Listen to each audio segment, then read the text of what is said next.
MS taste ടച്ചിലേക്ക് എല്ലാവർക്കും സ്വാഗതം.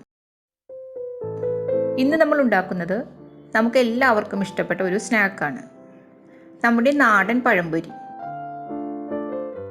ചായക്കടയിലൊക്കെ കിട്ടുന്ന അതേ രുചിയിൽ നമുക്ക് എളുപ്പത്തിൽ പഴംപൊരി വീട്ടിൽ തന്നെ ഉണ്ടാക്കാം. ഇതിനായി ഞാൻ 3 മീഡിയം സൈസ് വലുപ്പത്തിലുള്ള ഏത്തപ്പഴം എടുത്തിട്ടുണ്ട്. ഇതിൻ്റെ തൊലി കളഞ്ഞ് നീളത്തിൽ മുറിച്ചെടുക്കാം.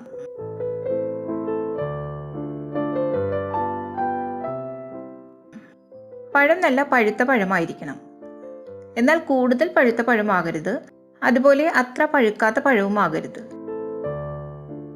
ഞാൻ ഒരു പഴം നീളത്തിൽ 3 ആയാണ് മുറിക്കുന്നത്.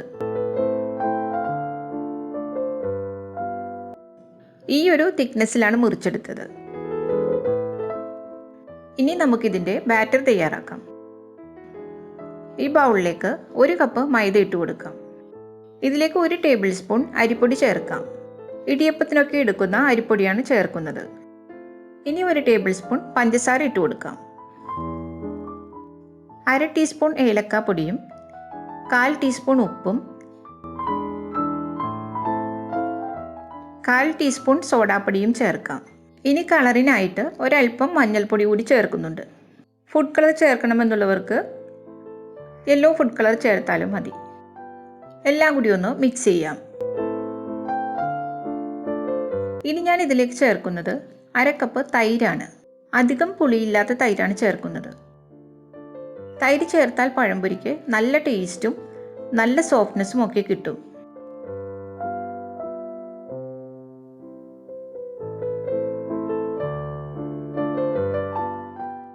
ഇനി ഇതിലേക്ക് കുറേശ്ശെ വെള്ളം ചേർത്ത് മിക്സ് ചെയ്തെടുക്കാം.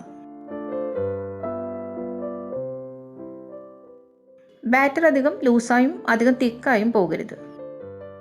ഈ ഒരു തിക്നെസ്സിൽ എടുത്താൽ മതി. ഇപ്പോൾ ബാറ്റർ റെഡി ആയിട്ടുണ്ട്. ഇതിനി റെസ്റ്റ് ചെയ്യാനൊന്നും വെക്കേണ്ട ആവശ്യമില്ല. നമുക്ക് പെട്ടെന്ന് തന്നെ പഴംപൊരി ഉണ്ടാക്കാം. ഞാനൊരു ചീനച്ചട്ടിയിൽ ഫ്രൈ ചെയ്യാൻ ആവശ്യത്തിന് വെളിച്ചെണ്ണ ഒഴിച്ച് ചൂടാക്കാൻ വെച്ചിട്ടുണ്ട്. എണ്ണ നന്നായി ചൂടായിട്ട് വേണം പഴംപൊരി ഫ്രൈ ചെയ്യാൻ. എണ്ണ നന്നായി ചൂടായിട്ടുണ്ട്. ഇനി നമുക്ക് ഈ പഴം ബാറ്ററിൽ മുക്കി എണ്ണയിലേക്ക് ഇട്ട് കൊടുക്കാം.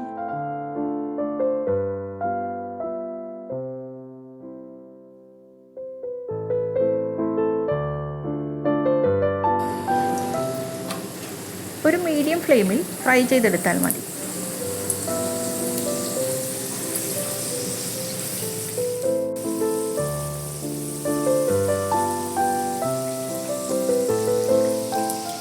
ഒരു സൈഡ് ഫ്രൈ ആയി വരുമ്പോൾ മറിച്ചിട്ട് കൊടുക്കാം.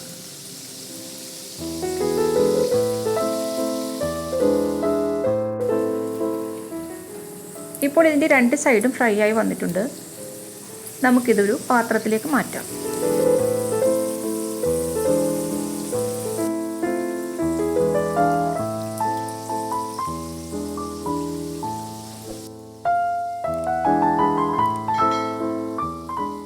ബാക്കിയുള്ള പഴം കൂടി ഇതുപോലെ ഫ്രൈ ചെയ്തെടുക്കാം.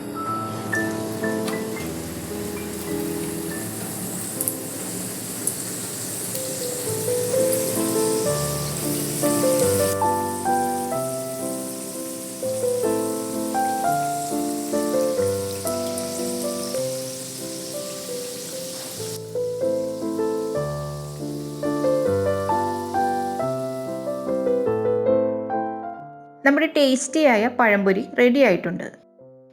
ഇതുപോലെ പഴംപൊരി ഉണ്ടാക്കാത്തവരുണ്ടെങ്കിൽ ഒന്ന് ട്രൈ ചെയ്ത് നോക്കണം. ഈ വീഡിയോ ഇഷ്ടപ്പെട്ടാൽ ലൈക്ക് ചെയ്യാനും ഷെയർ ചെയ്യാനും സബ്സ്ക്രൈബ് ചെയ്യാനും മറക്കരുത്. Thank you.